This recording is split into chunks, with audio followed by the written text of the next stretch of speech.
Mark A. Altman. And this is Daren Dochterman. And this is Ashley Miller. And we are the Inglorious TREKSPERTS. Go behind the scenes of all your favorite Star Trek series, from the original series to today, with the stars, writers, producers, and more, every Thursday, wherever you listen to podcasts. And for more, subscribe at TREKSPERTSPlus.com.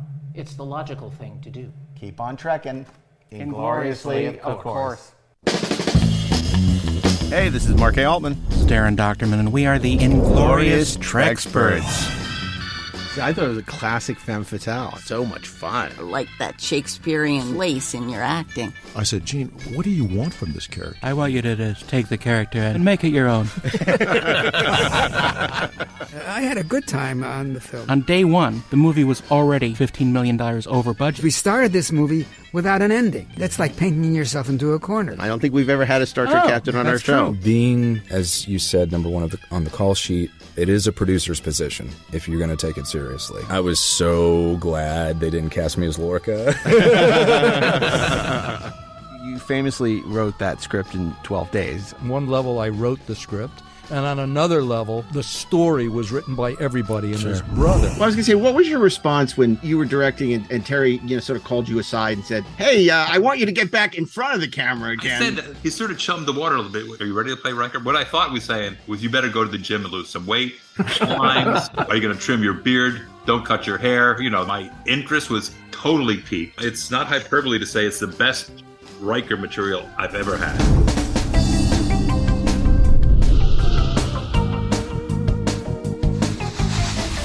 New episodes available every Thursday, wherever you listen to podcasts. Or subscribe today at TREKSPERTSPlus.com. But keep on trekking, ingloriously, of course.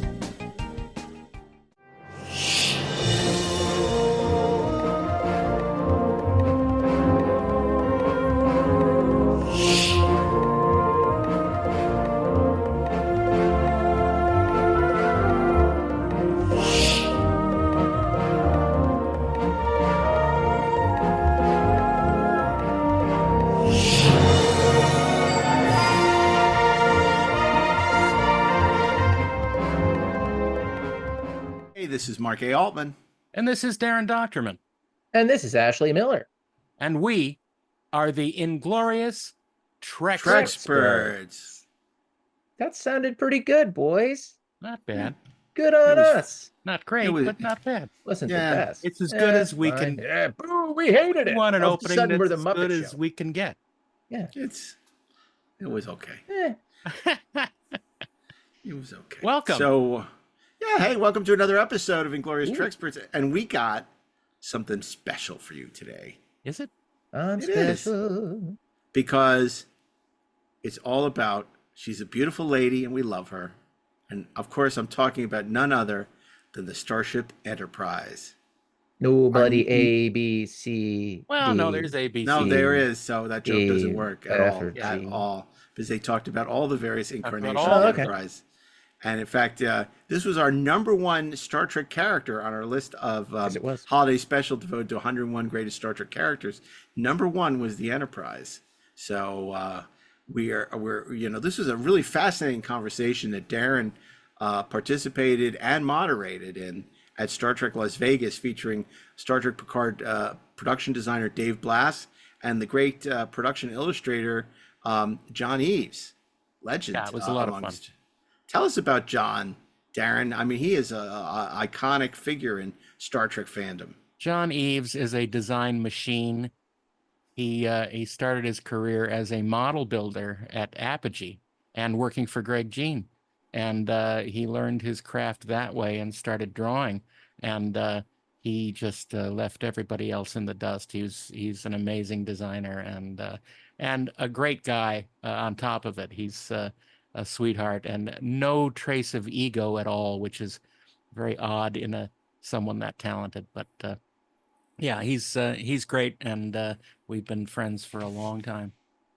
Yeah, it was great to have him on this panel. I think it was obviously we had hoped to have Doug Drexler there as well, and he had to cancel at the last second due to work commitments, which was unfortunate because, of course, Doug would have been a great part of the, not trifecta because it was a trifecta, you, John, and Dave, but he would have been the the final. What's the last point on a square? A quad? Yeah, he would have been the quad. He would have been the quad on your trifecta. I don't know. He's the quad in the trifecta. That one's going to haunt me for a while. Yeah. Okay. Well, you're the mathematician. That's why it's going to haunt me. I never claimed to be any of that stuff. It's like the quad. I know nothing about. Well, it's when you rotate it into the fourth dimension. I beg your pardon. Yeah. Yeah. So before we turn it over to Darren and his gallant crew of the Enterprise, I want to share with you. This is a lovely message we got from our old friend Dr. Bethany Howe.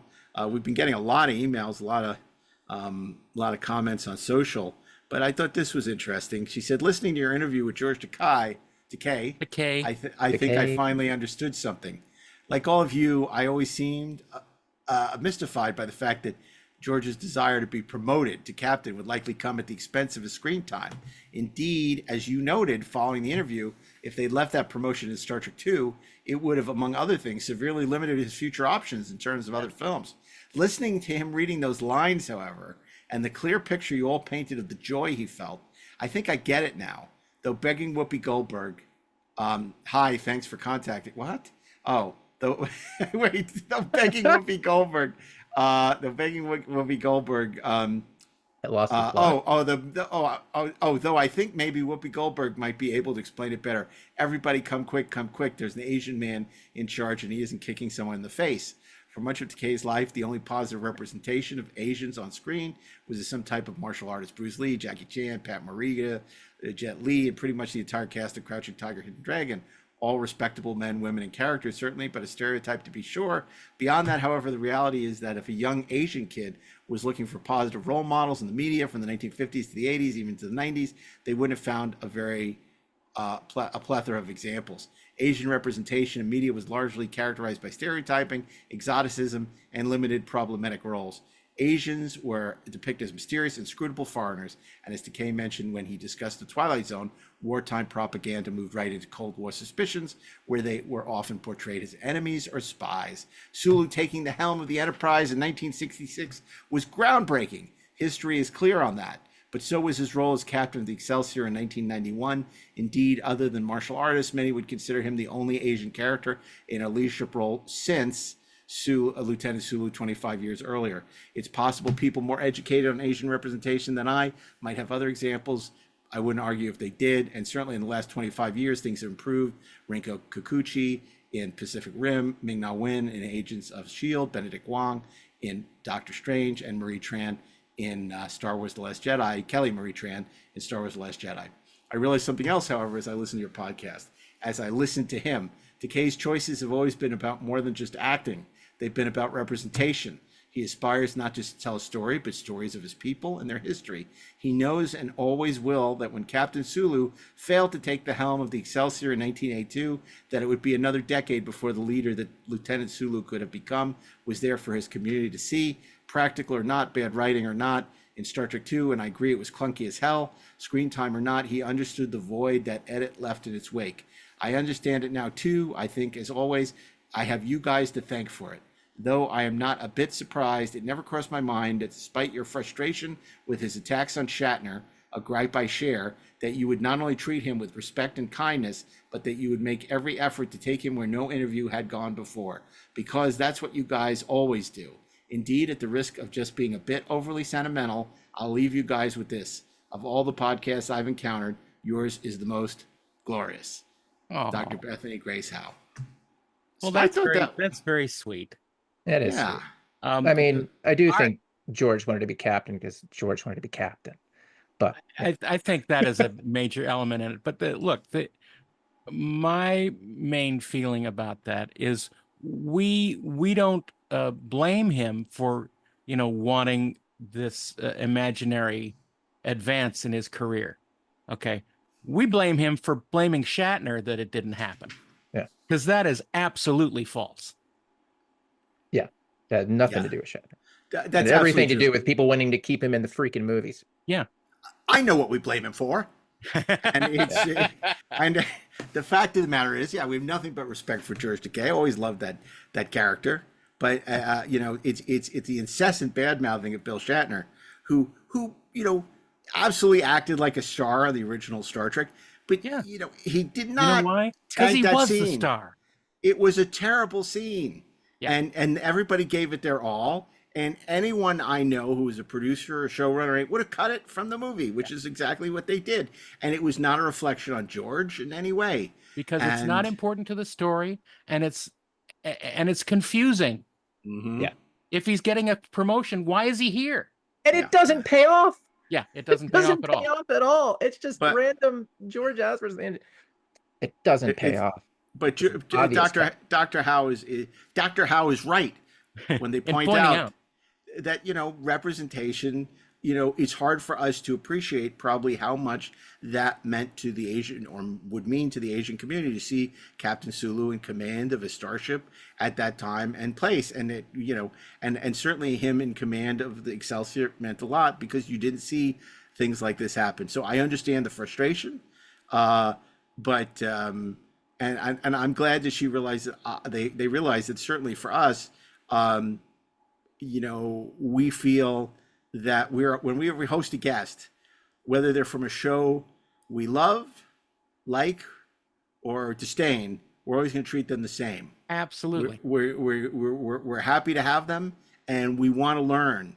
We said this before. It's like Voyager.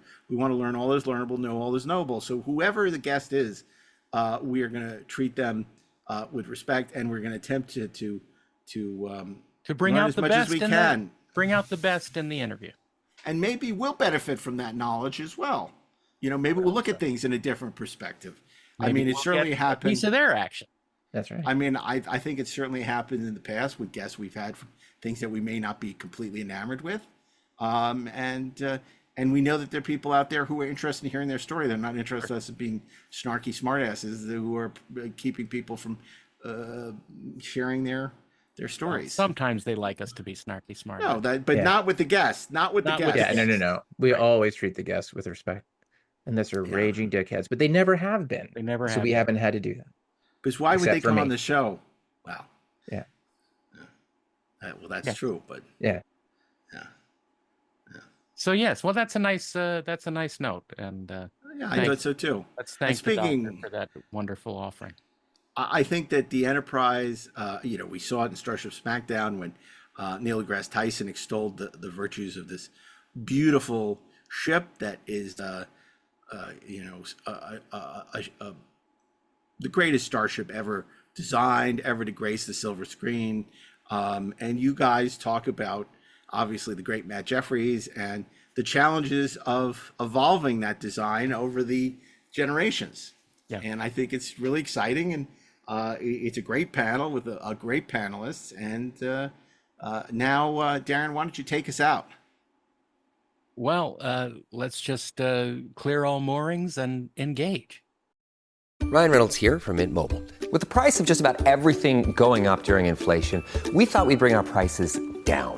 So to help us, we brought in a reverse auctioneer, which is apparently a thing.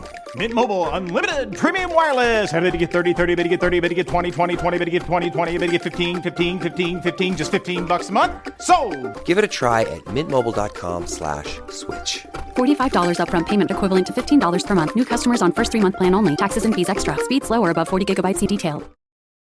This episode is brought to you by United Airlines. When you want to make the most of your vacation, book with United. They're an airline that cares about your travels as much as you do. United is transforming the flying experience with Bluetooth connectivity, screens, power at every seat, and bigger overhead bins to help fit everyone's bag. And with their app, you can skip the bag check line, get live updates, and more. Change the way you fly. Book your next trip today at united.com. This episode is brought to you by Atlassian. Atlassian makes the team collaboration software that powers enterprise businesses around the world, including over 80% of the Fortune 500. With Atlassian's AI-powered software like Jira, Confluence, and Loom, you'll have more time to do the work that matters. In fact, Atlassian customers experience a 25% reduction in project duration per year. Unleash the potential of your team at Atlassian.com. Atlassian. Which wants and desires of yours are not fulfilled? We want the Enterprise. The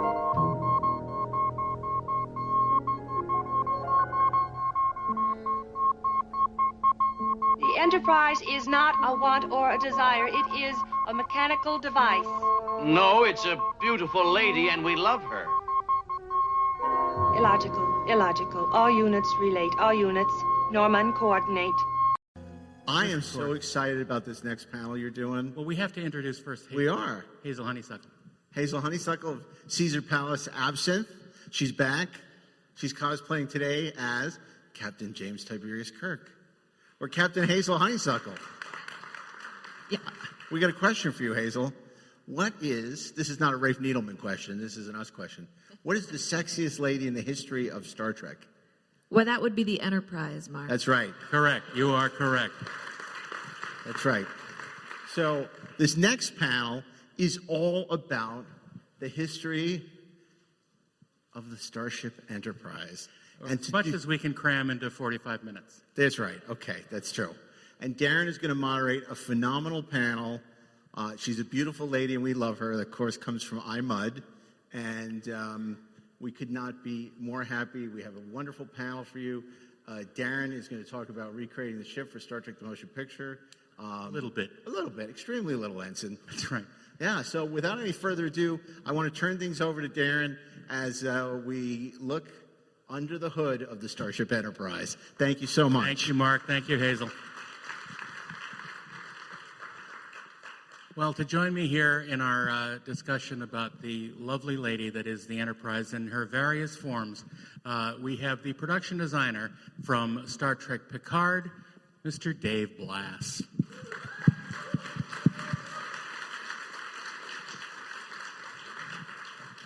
And of course, a famous name throughout the history of Star Trek.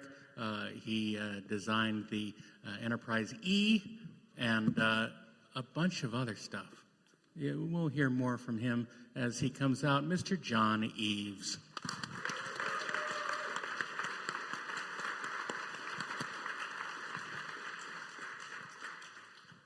All right, gentlemen.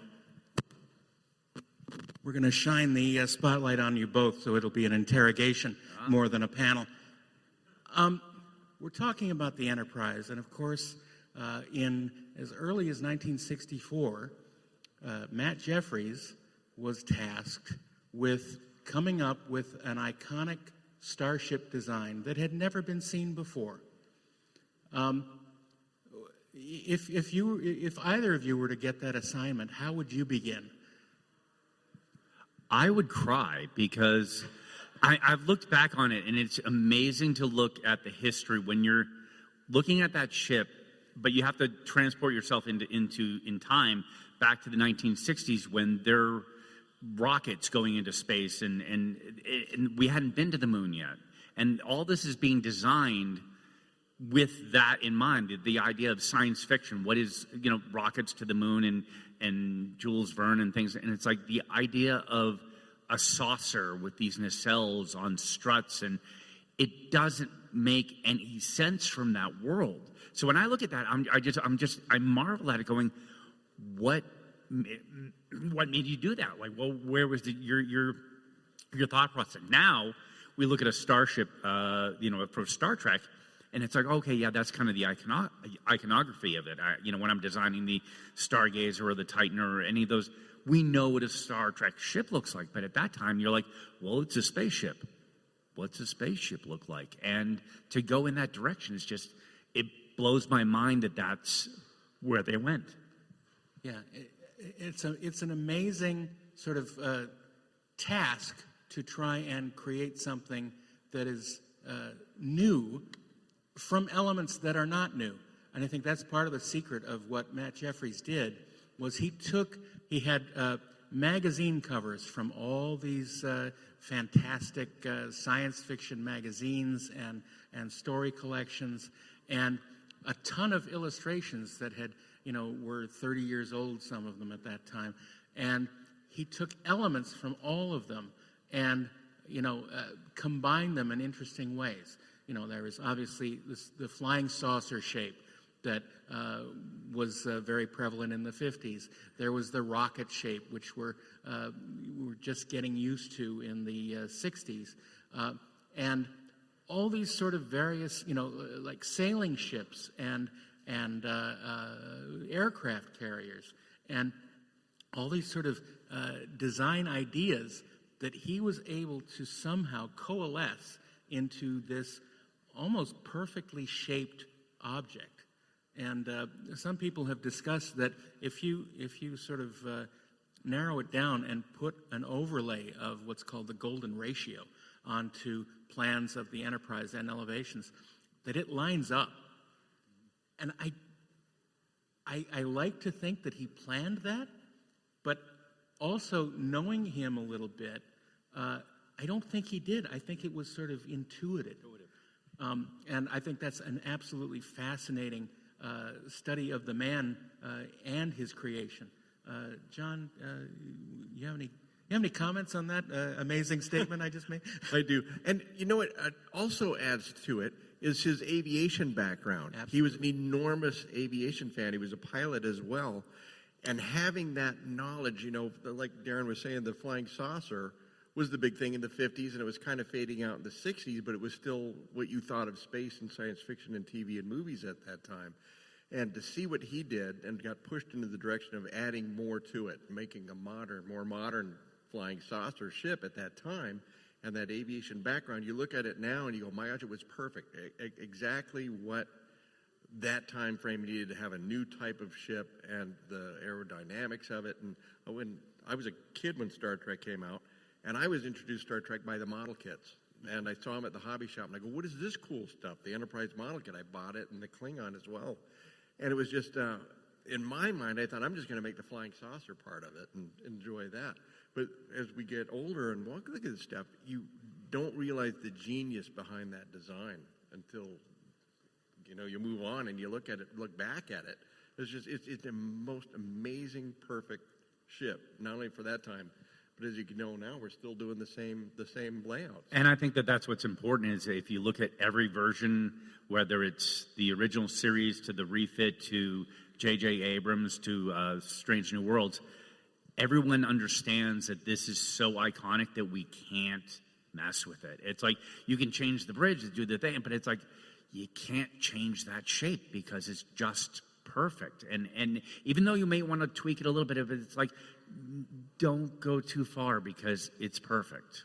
So I'm lucky I never had to go to try and tweak it because I would just, actually we did. I'll admit that when we, in Picard season 3, for anyone who's seen it, we go to this fleet museum and it's like, there's supposed to be, Kirk's Enterprise. I'm like, it's got to be the real Kirk's Enterprise, not.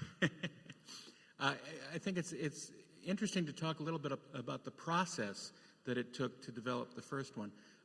Because this wasn't just, sprung like from Zeus's head into reality. He had to go through the process of getting it approved at every stage.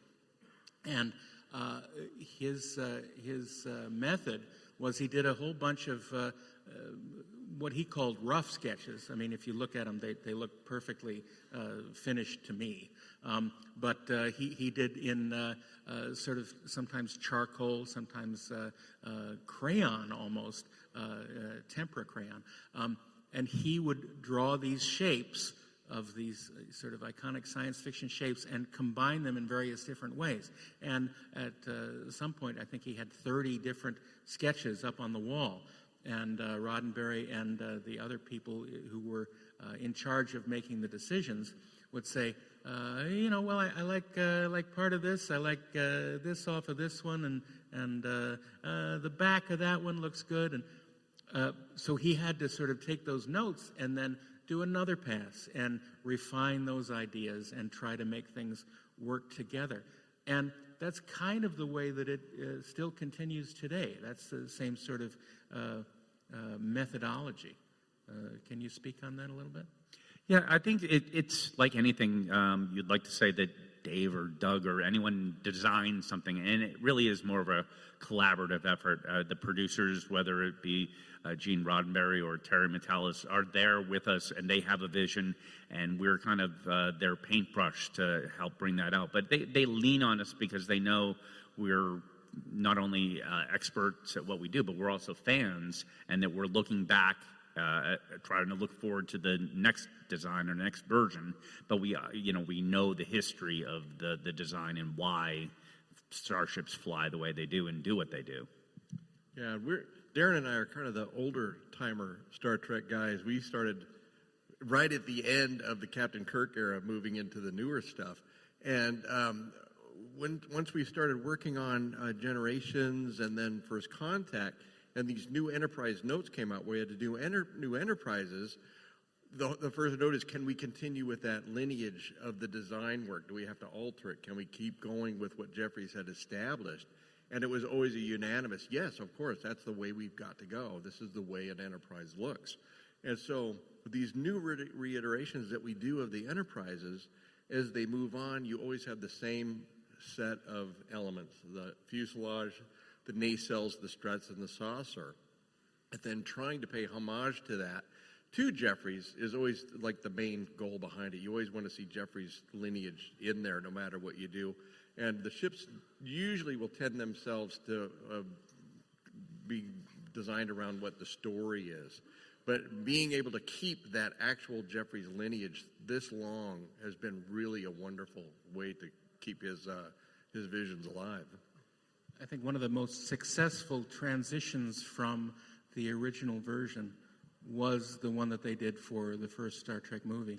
And that started with Matt Jeffries doing a first pass of how a new version of the Starship would look. And it was at that time that he introduced the rectangular nacelles and the swept back pylons, which I think added a very sort of aeronautic spin to it. And he changed the proportions of the main hull and the secondary hull a little bit just to sort of bring all this together to make it work. But then the work of the design people at the first Star Trek visual effects company, Robert Abel and Associates, that of Richard Taylor and Andy Probert and several other artists, really took that starting point and really refined it to an amazing sensibility. Richard Taylor was the one who sort of envisioned the engines as sort of a diesel train, and it's very Art Deco attempt at changing these shapes and making them interesting and yet still futuristic to create the flow of all the lines so it looks fast. It's like designing a racing car. It looks fast, and that makes you believe that it is fast. And I love the what's been called now the refit Enterprise, and I don't think it's looked better in any iteration, personally. Did you have, John? Did you have a chance to see that model in person? Yeah, what was amazing about that is, like Darren was saying, when the motion picture came out, you're going, that is the most beautiful thing I've ever seen. And thanks to Star Wars, Star Trek got to proceed, and the budget increased, and visual effects were like the way to go at the time. And I saw it when I was working on Star Trek V. They had brought it out from ILM to look at, and I'm amazed at this paint job. I had never seen it before, and a gentleman named Ron Gress is the one that designed this paint series with the pearlescence. And they wanted the Enterprise to be clean and smooth, and once you get into painting, a lot of times when you layer paint with tape, you'll have surface details and shadows, and to avoid that, he started using these very transparent paints.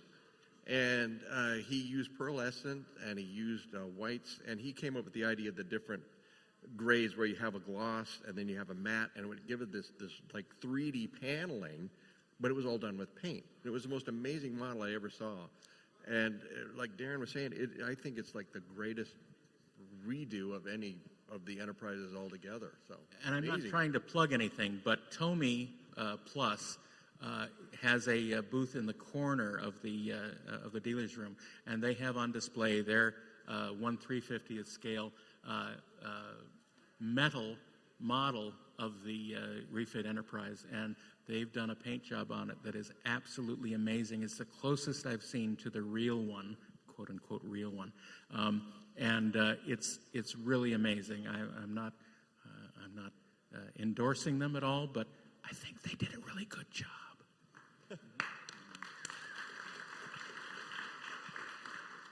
So I think that takes us to, we're going to stray a little bit from Enterprise because of the amazing design work that they did on Star Trek II, The Wrath of Khan, for quote-unquote the enemy ship, the Reliant, and their task to make something that was completely visually different than the Enterprise, so that you could tell one from the other when they were fighting in the nebula, but also keep it within the Star Trek family.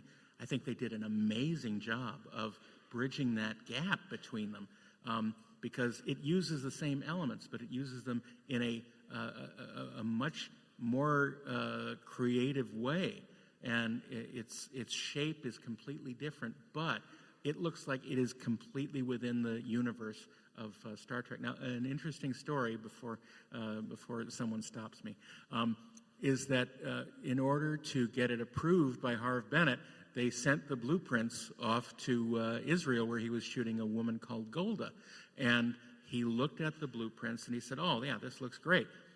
However, when he signed it, they realized that he had the blueprints upside down, because they had originally designed it to have the nacelles pointing up, just like the Enterprise, with a tiny secondary hull on the bottom on that roll bar. And when Harve saw it, he said, "Oh, this is great," and he had it upside down in the configuration that we see in the movie. So it's little, sometimes accidents like this that help you sort of get over design questions and come up with something that no one had thought of. But I'm sure they also thought, wait, we got a yes. So if we send it back to them and say, "Did you want it?" And it's like, no, we just need to get the yes and move on. We got a yes, put the bridge on the new top, and let's go. Flip it over. Yeah. That's funny, because that happens a lot. I think more in Star Trek than anything else, where the producers will look at what you've been working on forever and go, "Why don't you flip that upside down?" Yeah. And it happens more than you'd imagine. So. Well, I think that what was amazing about the Reliant, and again, looking back on it, is you forget in your history of Star Trek, there really hadn't been many other Starfleet ships.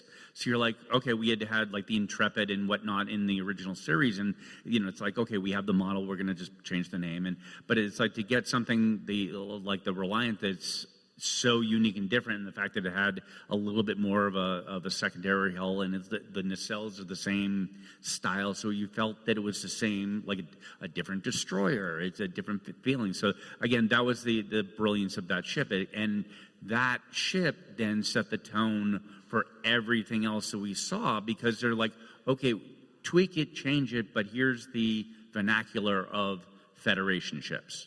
Yeah.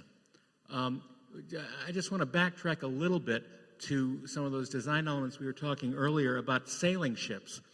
Now, on old-time sailing ships, at the stern, where the captain's cabin is, you have a bunch of windows, and then you sort of have a cove cut out of the hull that eases its way down to the end. I don't know exactly why it's that way, but maybe it goes back to the ancient carving out of hulls and how they made it able to cut through water more efficiently.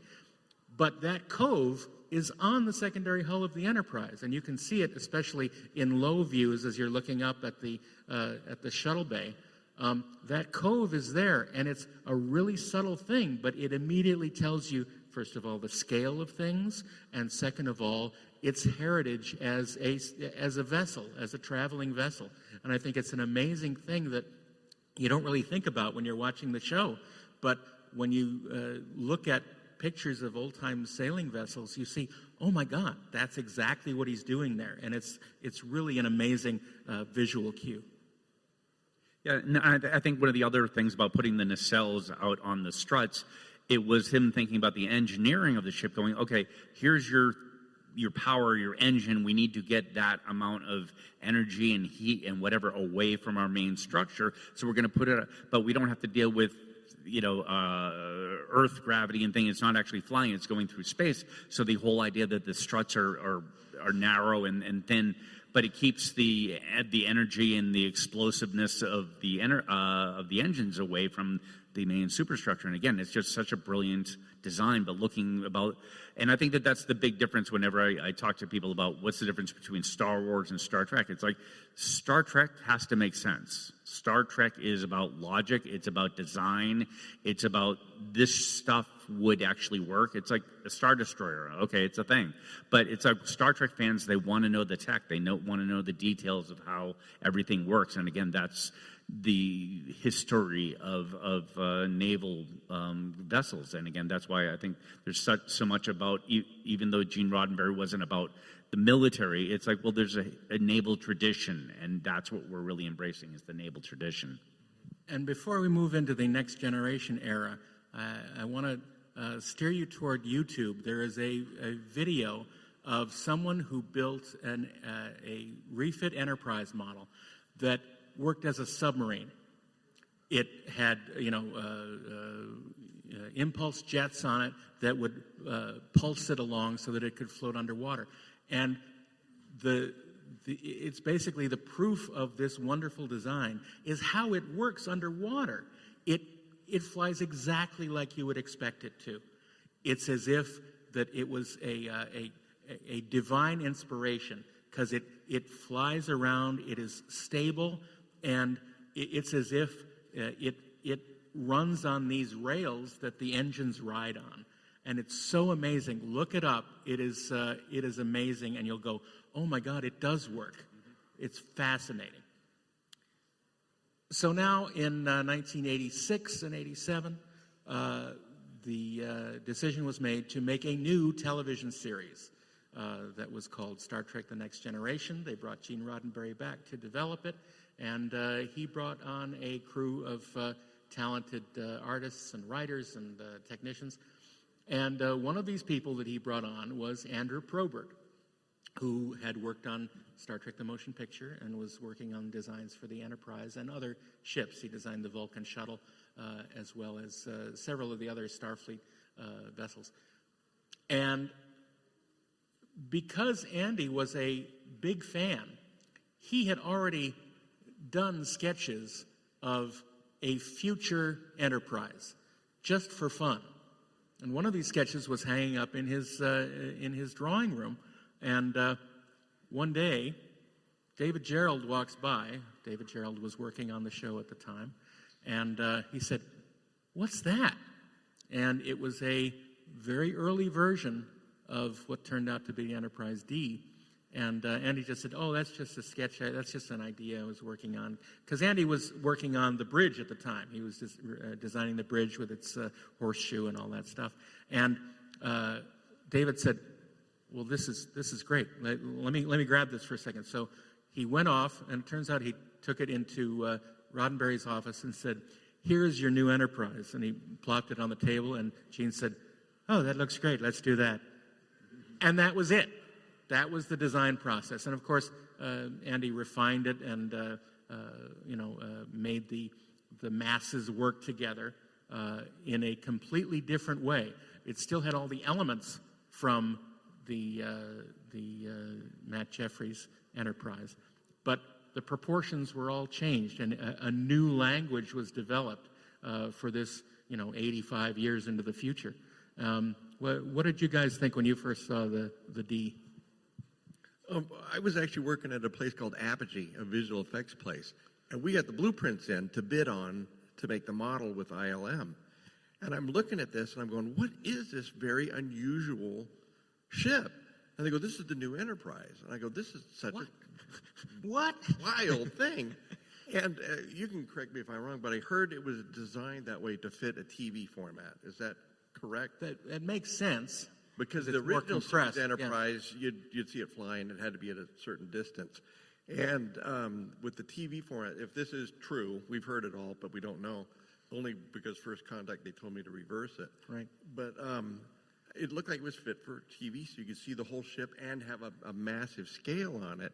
And I thought it was pretty wild. And then when I started working with the Greg Jean, we started working on the miniatures of it.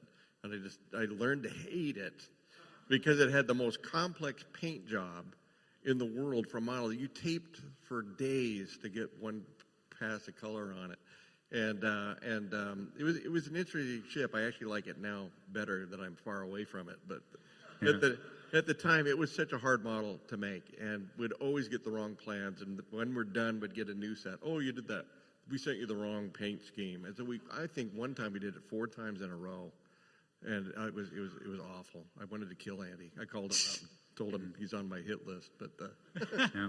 I interviewed Andy, and he had said that he was in architectural school, art school, and that he wanted to be the next Ralph McQuarrie, who was the famous concept artist who most notably is known for Star Wars. And he looked him up, and his name is in the phone book, and he's like, I want to come down and work with you. And McQuarrie's like, okay, come down and work with me.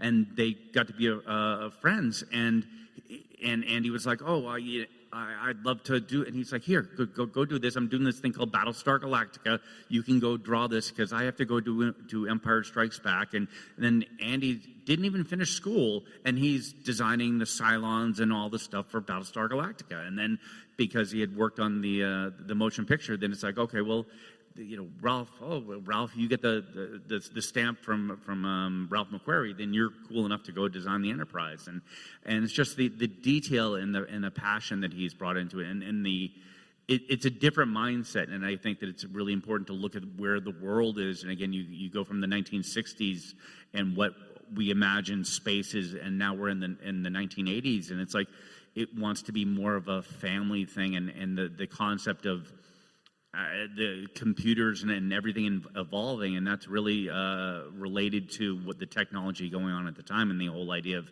no, if we're going to go out to space, we're evolved, and we're going to bring our families, and it's going to be more of a comfortable environment. We've solved, we're not going to have buttons, it's going to be more of a streamlined thing, and the exterior just needs to go with that, and I think that Andy had also figured out the saucer separation before anything, and then they're like, oh, we're going to do it, and he's like, well, yeah, it's the saucer separates, and it's like, oh, okay. Because it's from a throwaway line, and I believe the apple in the original show, where Kirk says, jettison the cells, separate the main hull, and Andy, being a huge fan, thought, well, wouldn't that be cool to have at the end of the motion picture?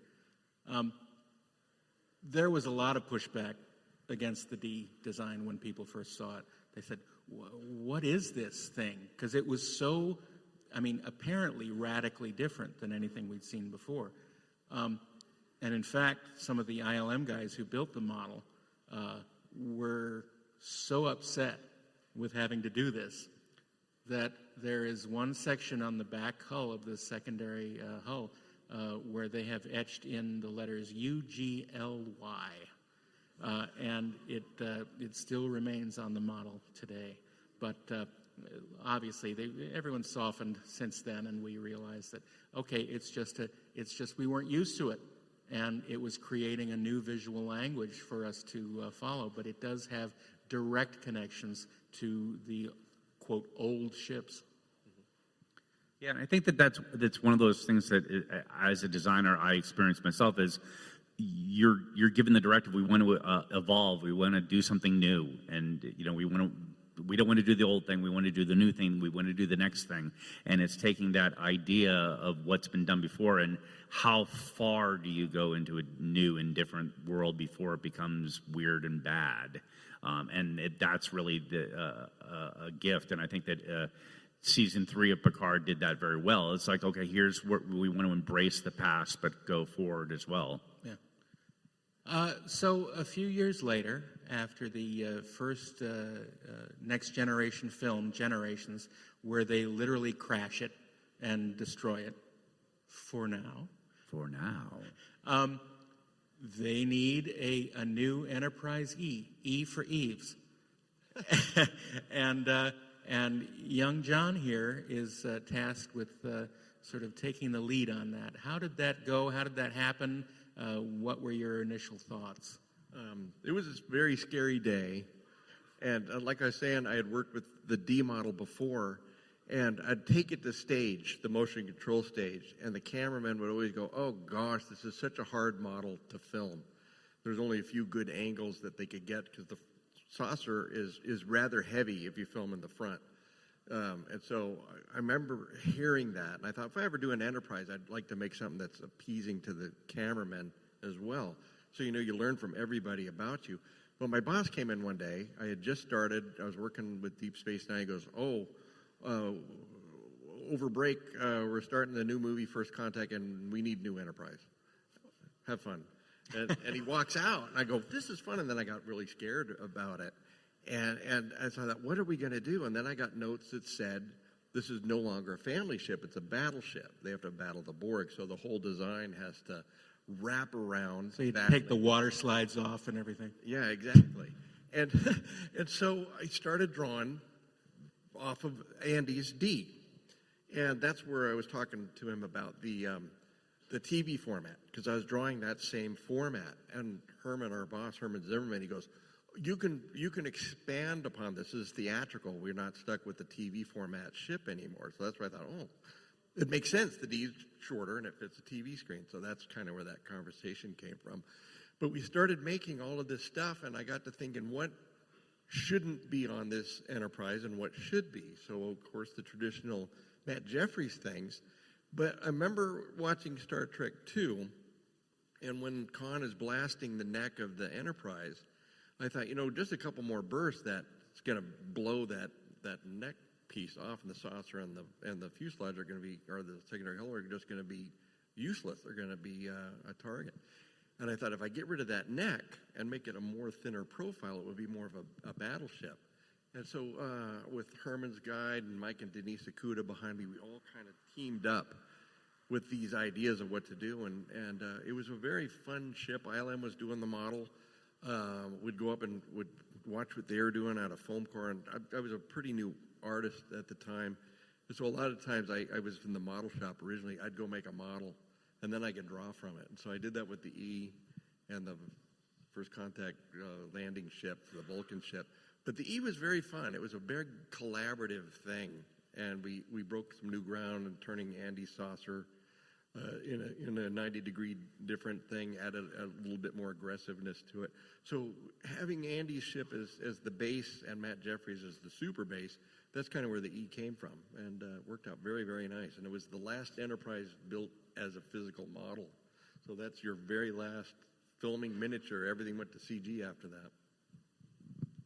Although, they still built Deep Space Nine, but that was before that, right? Mm-hmm. Okay. And Voyager was before. I can't remember that far back now. Forgive me. So I think that you were able to sort of adapt this sort of more modern approach to the ship, because you have a lot more flowing lines moving into each other.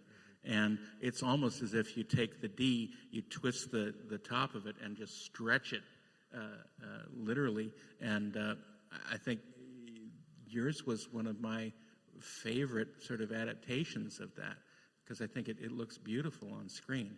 And I'm not just kissing your butt, because... So we sort of move forward, and the TV shows sort of don't deal with Enterprises anymore until Star Trek Picard. And certainly, thank you. Certainly, Dave, when you started on season 2, there were already rumors of things that you might need to do in the future. Yeah, oddly enough, one of the first things that they said was there's no new Starship. We have the La Sirena. We're going to use that. That's in season 2. There's no new Starship. I'm like, cool, no problem. That'll be, one less thing to worry about. And then a couple weeks later, they're like, there might be a Starship.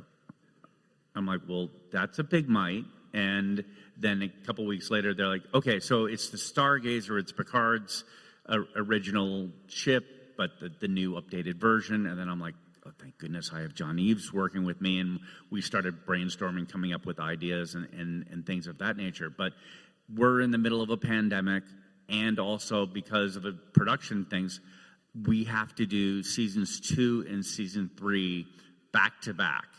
So we're doing, instead of doing 10 episodes and then waiting 6 months and doing another 10 episodes, we're going to do 20 episodes. So when season 2 ended on a Friday, we started season 3 on the following Monday. But when we started out season 2, we had no idea what season 3 was going to be. So, I assumed that Stargazer is going to continue on in season 3, and then that did not end up being the case. Not on paper. Not on paper. But didn't the ability to build basically the bridge for the Stargazer for season 2 sort of give you a little bit of a head start on what you had to do for 3? Yeah, one of the fun thing was, if you look back at the history of Star Trek, after Nemesis, really everything in the Star Trek universe that had been done, from the JJ films to Discovery to any of that stuff, Strange New Worlds, had all been prequels. So no one had sat there and looked at Nemesis and the Enterprise E and said, okay, what is the next iteration of Starfleet looks like? And that was really what we ended up having to do, where it's like, okay, we're going to take this and take the E and evolve it, and that's really what our goal was with the Stargazer, regardless of what the exterior looks like, which again, we were taking the idea of, we're evolving the, combining the original Stargazer with the 4 nacelles, and then taking the E and going, okay, we're doing this moving forward, but also kind of going, what do we really like, and what do we, and Terry Metalis was very much a TOS guy, and the refit is really his dream ship, and we looked at that and going, what is iconic about this, and started looking at that a lot, and so the Stargazer was really a combination of the refit, the original Stargazer, and then the E, and we kind of put those all together, and just John and I would brainstorm on things and how do you turn the nacelles and things. But I mean, I'm a fanboy. I'm sitting here, and all of a sudden, I literally on the first or second day, I brought John's book, and I'm like, John, can you sign this for me?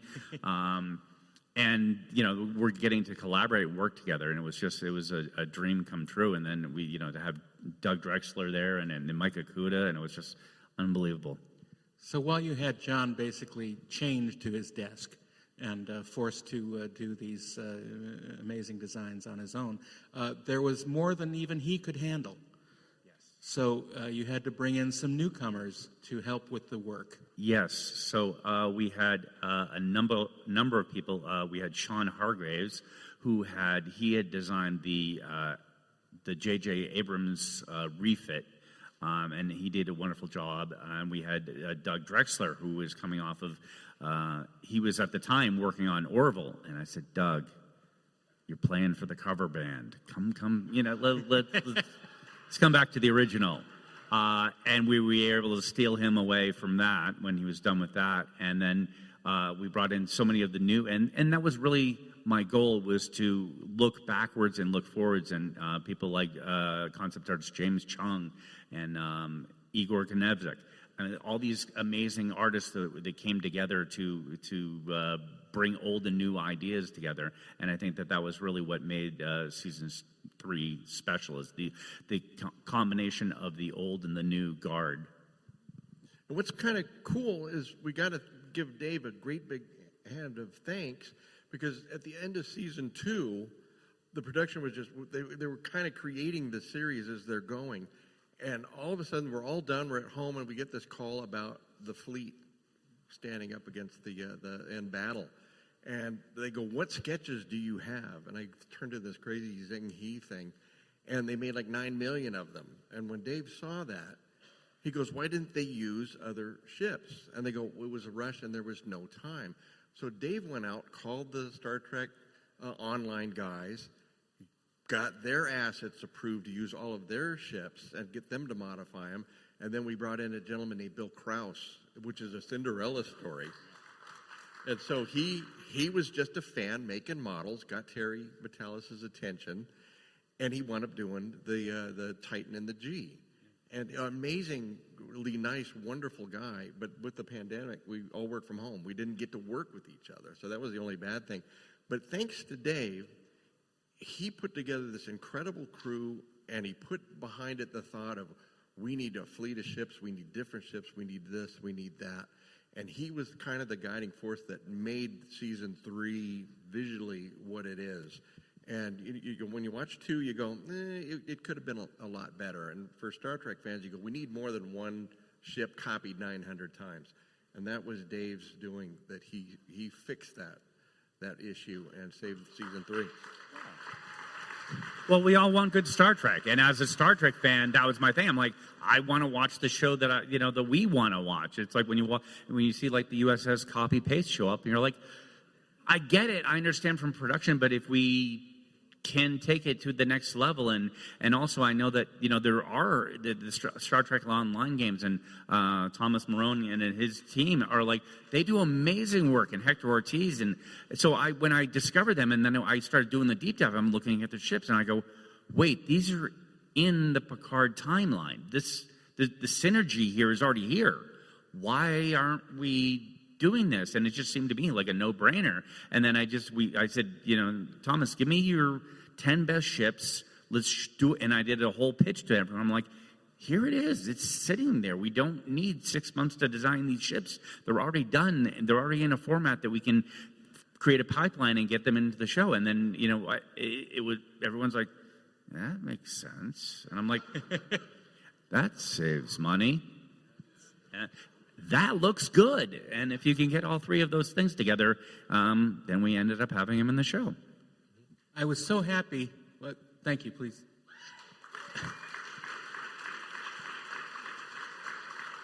I was so happy to have been able to work on part of season 1 and all of season 2 and a little bit of season 3 with these guys, mostly because I loved hanging out in an office with Johnny down the hall, and I could go pester him. And but right at the beginning of season 2, we went into seclusion in our individual cells and worked from home. But it was fun, and I mostly worked in the prop area and got to do some fun stuff there. But at the end of season 2, as I was working on, I think, turbolift stuff, I realized I'm not going to be able to continue working on this because there's another project that's raised its head from 23 years ago that I need to attend to, and it was Star Trek: The Motion Picture, the Director's Edition. So I had to tell Dave that I'm sorry, Dave, I have to go. I have to go work on Star Trek, and he took it relatively well. He agreed with my choice, but I mean, Star Trek: The Motion Picture. I'm like, do you need any help? I'll go with you. Yeah, right. But I was so happy to see how season 3 turned out, and the magic you guys did on it is just so wonderful. And in addition to the great story and great characters, it looked right, and it looked so appropriate for all the design tasks that you guys had to do. And applause for you guys, because it really was a labor of love from John, from me, from Bill Krause. It was fans making. I mean, when we say fans, it's like we're fans, and it's like Bill Krause, and it's like here's this guy who's been creating these most intricate models for decades, and it's like he's a fan, but he's as good as any of us. But it was like, no, let's get the people who really care and really know, because I also knew that I don't know enough, and I'm also, when we got into season 3, it had taken us 6 months to design the Stargazer. All of a sudden, we had 6 weeks to do the Titan. And it was like, well, and all the graphics for all the bridge displays, all that had to be redone. And it was like, Bill saved the day, and then he came back in with the Intrepid again. It's just the brilliance of his design. It's just like, that looks like a Starfleet ship, but it's the Intrepid with the little low slung, and it's such a brilliant design. And and Terry was such a fan of the Constitution class, and John and I come up with there's a sketch of the refit. How does the Titan go from the Luna to the thing? We'll figure that out. But it's but the whole idea of going back to more of the Constitution style, it was just a little bit more of we all want to go home again. We all want to go back to that thing of our childhood and our memories. And if we're going to go for one last dance, let's do it to a song we know.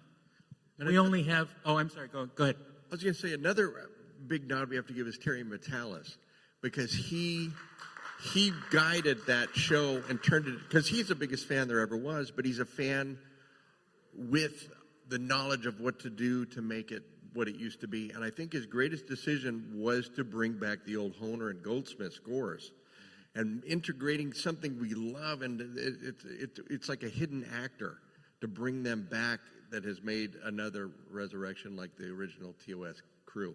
And I think that music, adding that in, made it far better than what it was even supposed to be. So thanks to Terry and Darren and Dave and all the crew, because we really had the best time on that. And it was a gift to all of us, even us working on it. So fabulous. Yeah, I mean, Terry, because it really would, that was the big change between season 2 and season 3, was Terry coming in and doing, okay, I'm going to do the thing that I want to do, that we want to do, and then he, basically took the gloves off me and said, okay, no, go do what you've been saying you want to do, which is to make Star Trek look like Star Trek. And it's like, yeah, go do it. And, for that, one of my favorite sets is people say, what's your favorite set? I'm like, the transporter room. And I'm like, because all the actors walked onto the set, they went to their marks, and we didn't have to say anything. It looks like a transporter room. It looks like a new version of the thing that we had seen 8 million times before. And the fans just like, oh, there was no oh, here's the new transporter room from, it's like, no, it should just look like a transporter room. And then everyone should just accept that that's what it is. And I think that was just really iconic. But yeah, Terry is the master. I want to thank everyone for joining us here this afternoon for this fun discussion. And thank you, Dave Blass and John Eaves, for being with us. The new Apple Watch Series 10 is here. It has the biggest display ever. It's also the thinnest Apple Watch ever, making it even more comfortable on your wrist. And it's the fastest charging Apple Watch, getting you 8 hours of charge in just 15 minutes. Introducing the all-new Apple Watch Series 10, now available for the first time in glossy jet black aluminum. Compared to previous generation, iPhone XS or later required. Charge time and actual results will vary. Ah yes, the magnificent Trolley Sourbright Crawler, also known as Trollicus brightolus. The worm's captivating neon colour makes it an easy gummy prey. Trolley! It's a surprisingly sour, invitingly chewy, staggeringly snackable species unlike anything else found on this planet. Eat me! Delicious. Visit Trolley.com to shop now. Trolley, eat me! Wormhole effect. No, we're not calling that. For a second, I thought we were watching a clip. Let's do a whole podcast as though we're the wormhole. Delay that podcast transmission. Keep on trekking. Inglorious. Hey, can I just say, okay, enough of that. That was fun. So, a strange guest has been pulled into the podcast with us.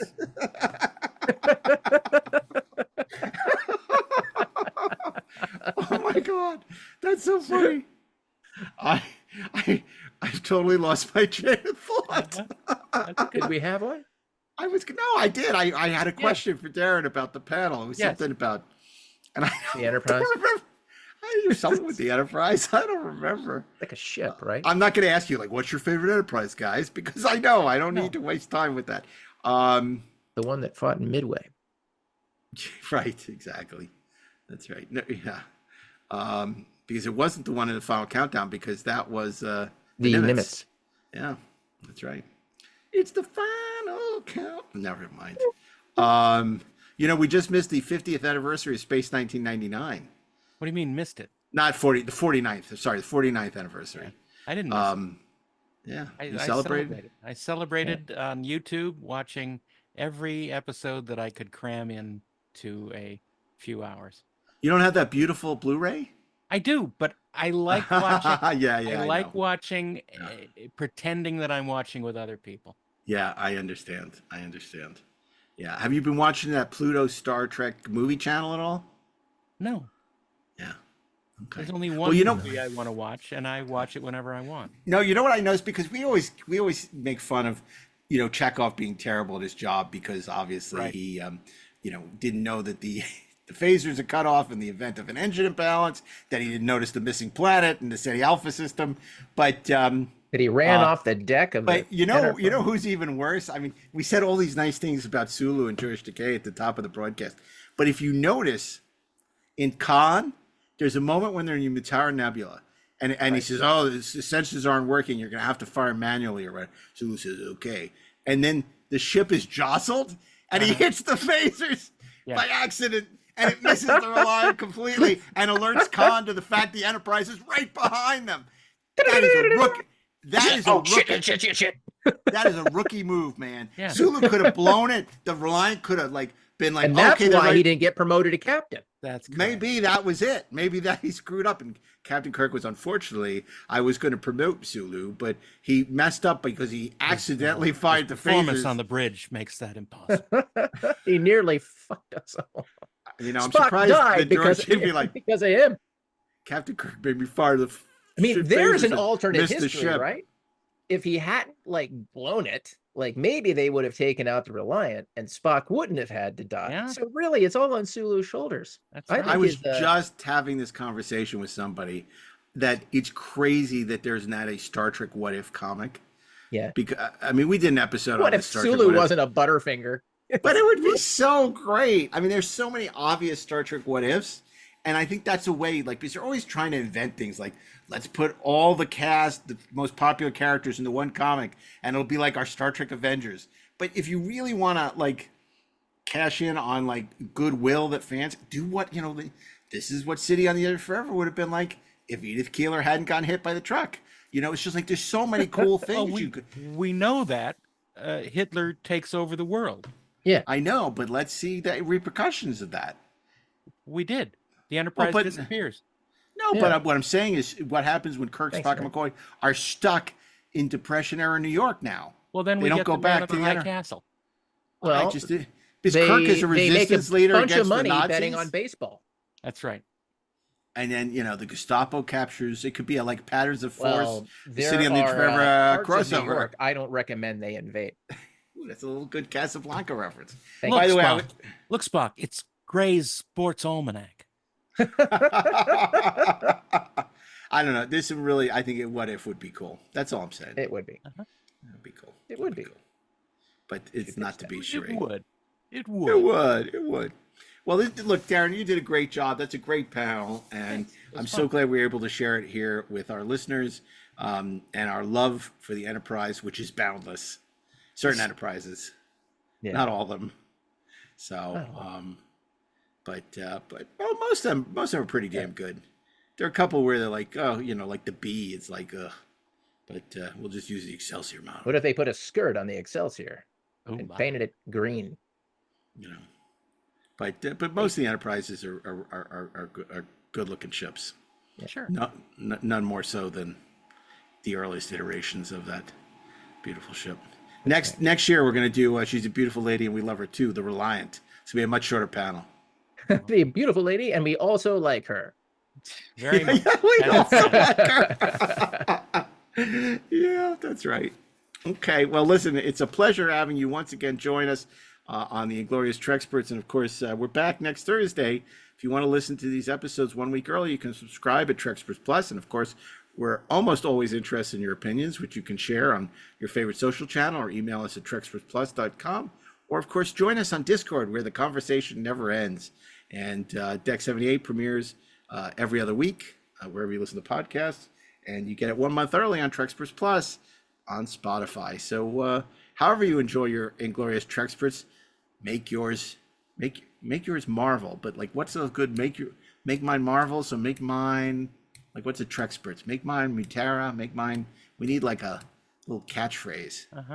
We'll workshop that and get back to you. So make mine Inglorious. There you go. Make mine Spurt. And we hope we'll be seeing at least some of you in Columbus this December for a new Galaxycon in Columbus, Ohio. You can check out, for more details, galaxycon.com. And we'll be announcing a whole bunch of new Inglorious TREKSPERTS events in 2025 later this year. And unfortunately, the cruise will not be one of them because they, as we talked about previously, totally screwed over our compadre, Mr. Darren Docterman. Well, now we call it the Star Trek that we will not forgive. Right, exactly. So that we hope it sinks. No, we don't. But, no, we don't. There are a lot of people we like on board that ship. They'll need the Aqua Shuttle. Before it loads. If it sinks before it loads. No, we don't hope it sinks. We don't want it to sink. We want anything bad to happen. No, they maybe get attacked by the Klingons. But, or sharks. Sharks. Oh, stop. All right. Stop. Nobody's in the water. Just, the sharks are circling. Sharks with laser beams on their freaking heads. That's right. Maybe sharks are Trek fans. You don't know. This is how defensive we are about you, Darren. That's right. An injury to one of us is an injury to all of us. Right. Okay. On that note, on behalf of Ashley Edward Miller, Darren Docterman, myself, Mark A. Altman, keep on trekking ingloriously, of course. Shh.